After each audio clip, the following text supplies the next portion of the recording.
बच्चों, तो हमने पिछली सेशन में मुंबई घूमने की शुरुआत की थी, है ना? तो चलिए अब इसी कहानी को हम आगे बढ़ाते हैं और मुंबई के बारे में कुछ और जानकारियाँ हम इकट्ठा करते हैं।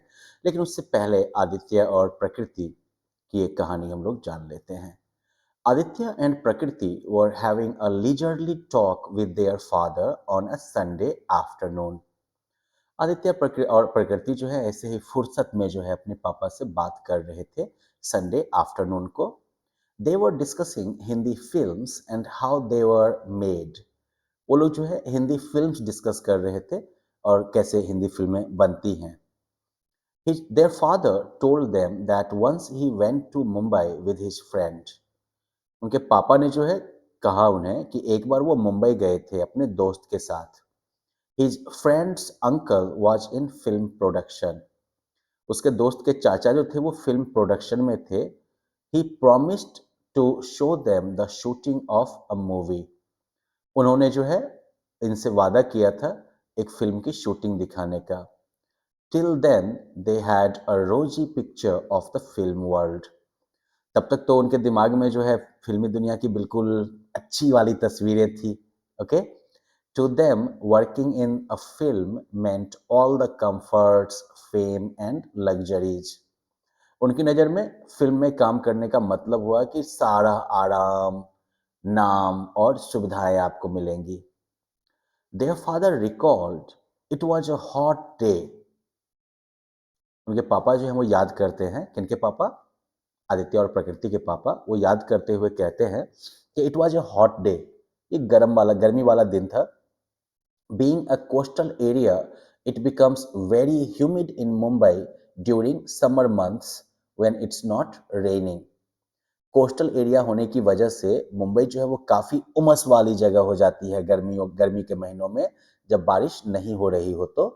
We went to the studio with my friends uncle dressed in our best clothes. हम जो है स्टूडियो गए अपने दोस्त के अंकल के साथ अपना सबसे बढ़िया वाला कपड़ा पहन के। The shooting began on time. Shooting समय पर शुरू हो गई। The initial fun of seeing our favourite stars from so close started waning when it became hot and humid with so many lights. तो शुरुआत में जो मजा आया अपने फेवरेट स्टार्स को इतने पास से देखने का, वो धीरे धीरे जो है खत्म होने लगा जब जो है मौसम जो है वो काफी हॉट और ह्यूमिड हो गया और इतनी सारी लाइट्स भी वहां पर लगी हुई थी। शूटिंग के टाइम में लाइट भी बहुत सारा लगा होता है ना। तो एक तरफ तो मान लीजिए कि सूरज की गर्मी भयानक वाली और साथ में जो है शूटिंग में जो लाइट्स यूज हो रहे हैं तो उनकी भी गर्मी भयानक, right? But we were surprised at the dedication of the actors who continued to perform without even a frown in such a hot weather. लेकिन हम लोग जो है एक्टर्स के डेडिकेशन, एक्टर्स के समर्पण भाव को देखकर सरप्राइज थे, जो कि परफॉर्म करते रहे चेहरे पर बिना किसी सिकन के। इसके बावजूद क्योंकि काफी भयानक गर्मी थी और ये लाइट सब जो है वो और गर्मी को वहां पर बढ़ा रहे थे। No doubt, it was an amazing experience to watch the shooting progress from one scene to another. But that day, we realized that nothing comes without hard work, and fame and money is no exception. तो आदित्य और प्रकृति के पापा कहते हैं कि कोई शक नहीं, ये जो है बहुत ही अमेजिंग एक्सपीरियंस था शूटिंग को जो है एक सीन से दूसरे सीन तक जो है शूटिंग को प्रोग्रेस करता हुआ देखने का। लेकिन उस दिन हमें ये एहसास हुआ कि बिना कड़ी मेहनत के कुछ भी नहीं आता है और नाम और पैसा जो है वो भी एक्सेप्शन नहीं है। यानी कि बिना मेहनत के नाम और पैसा भी नहीं आता है। नाम और पैसा चाहिए तो उसके लिए भी आपको क्या करनी होगी? हार्ड वर्क करना होगा। अब चलिए हम मुंबई के प्लेसेस ऑफ वर्शिप को भी देख लें। The Shri Siddhi Vinayak temple is one of the most popular temples of Mumbai. Siddhi Vinayak मंदिर जो है ये मुंबई के सबसे ज़्यादा प्रसिद्ध मंदिरों में से एक है।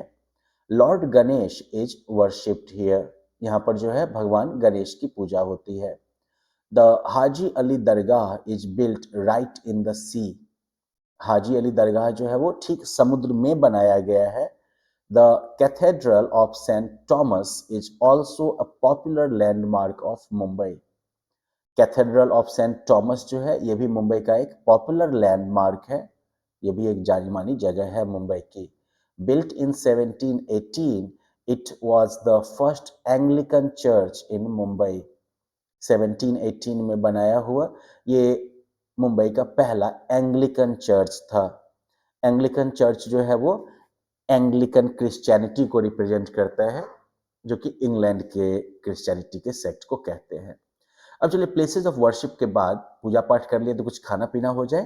तो फूड्स की बात करें अगर, तो bhelpuri and pav bhaji are the famous delicacies of Mumbai. Bhelpuri और पाव भाजी ये जो है मुंबई की सबसे प्रसिद्ध जो है खाने की चीजें हैं। People also enjoy eating shrikhand, a sweet dish. लोग जो है वो श्रीखंड खाना भी जो है पसंद करते हैं, जो कि एक मिठाई है। Shrikhand is the sweetened form of a dairy product। Shrikhand जो है वो एक डेयरी प्रोडक्ट का मीठा किया हुआ फॉर्म है। क्या आप बता सकते हैं कि वो डेयरी प्रोडक्ट क्या है? कोई नहीं, पता करिएगा आप। इन द मीन टाइम अब हम कुछ फेस्टिवल्स के बारे में भी चर्चा कर लें। मुंबई के Ganesh Chaturthi is the most important festival of Mumbai. Ganesh Chaturthi जो है वो मुंबई का सबसे महत्वपूर्ण फेस्टिवल है। तो गणेश गणेश चतुर्थी के दिन क्या होता है? तो well, huge processions with the idols of Lord Ganesh are taken out with joy and devotion and immersed in the sea। तो बड़ा बड़ा जो है जुलूस निकाला जाता है भगवान गणेश की मूर्तियों के साथ, और बहुत ही जो है खुशी और श्रद्धा के भाव के साथ ये जो है जुलूस निकाला जाता है, और फिर इन्हें जो है समुद्र में विसर्जित किया जाता है, इमर्स किया जाता है। मुंबई के ट्रांसपोर्ट की अगर हम बात करें, Mumbai has a very good transport system. Mumbai के पास भी काफ़ी अच्छा ट्रांसपोर्ट सिस्टम है। People travel by the best buses. Okay, best जो है वो मुंबई के जो है स्टेट ट्रांसपोर्ट का जो है नाम होगा शॉर्ट फॉर्म में। तो पीपल जो है, लोग जो है वो बेस्ट की बसेस के जरिए जो है ट्रेवल करते हैं। इसके अलावा लोकल ट्रेन भी है यहाँ पर, जो कि मुंबई सबर्बन रेलवे के द्वारा चलाई जाती है। Taxis, auto rickshaws and ferries are other means of transport. Taxi, auto rickshaw और फेरी, पानी में चलने वाला छोटा वाला जहाज, ये जो है ट्रांसपोर्ट के दूसरे मीन्स हैं मुंबई में। Mumbai is connected with other parts of the country by air, rail and road. Mumbai जो है वो देश के दूसरे हिस्सों के साथ जो है हवा, रेल और सड़क तीनों माध्यम से जो है वो जुड़ा हुआ है। Mumbai's Chhatrapati Shivaji International Airport is the busiest airport in South Asia। Mumbai का जो छत्रपति शिवाजी इंटरनेशनल एयरपोर्ट है, ये साउथ एशिया का सबसे बिजी एयरपोर्ट है। चलिए हम लोग क्विकली एक बार जो है रिकैप कर लेते हैं इस चैप्टर को। Okay, Mumbai is the capital of Maharashtra. Mumbai जो है वो महाराष्ट्र की राजधानी है। It is located on the west coast of India. ये इंडिया के पश्चिमी तट पर स्थित है। Mumbai is called the financial capital of India. Mumbai को जो है इंडिया की आर्थिक राजधानी कहते हैं। There are many industries located in Mumbai. Mumbai में कई इंडस्ट्रीज जो हैं वो लोकेटेड हैं। The climate of Mumbai is neither too hot nor too cold. Mumbai का क्लाइमेट जो है वो ना तो बहुत ज़्यादा गर्म है और ना ही बहुत ज़्यादा ठंडा है। Mumbai has many beaches and is famous for the Indian film industry. Mumbai में कई बीचेज हैं और ये जो है इंडियन फिल्म इंडस्ट्री के लिए भी ये फेमस है। सो वेल बच्चों, आई होप कि आपको ये चैप्टर बढ़िया से समझ में आ गया होगा, और आप इस पे बेस्ड जो है क्वेश्चन आंसर वगैरह पूरा कर सकते हैं। इन एक्टिविटीज को पूरा करके आप समझ जाइएगा कि आपको चैप्टर बढ़िया से समझ में आ गया है। Thank you and bye bye.